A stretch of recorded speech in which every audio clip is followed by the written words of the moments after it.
తమిళనాడులో ఒక్కడిగా మొదలైన రంజిత్ ప్రయాణం 125 మందికి చేరింది. బాగానే డబ్బులు కూడా సంపాదించాడు. లైఫ్ హ్యాపీగా సాగిపోతుంది. భార్య, పిల్లలు, కారు, బంగళా అంతా సూపర్. అయితే అప్పటివరకూ అంతా బాగానే ఉంది అనుకుంటున్న టైంలో ఒక్కసారిగా రంజిత్ అనారోగ్యం పాలయ్యాడు. ట్రీట్మెంటు తీసుకుంటూనే ఇంట్లో ఉండేవాడు. రంజిత్ క్రిస్టియన్ కావటంతో బైబిల్ తీసుకుని చదవటం మొదలుపెట్టాడు.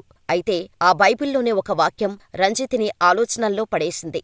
అది దుష్టులు అప్పు తీర్చలేరు, నీతిమంతులు అప్పులను తిరిగి చెల్లిస్తారు అనే చిన్న వాక్యం రంజిత్ని ఎంతో మనస్తాపానికి గురిచేసింది.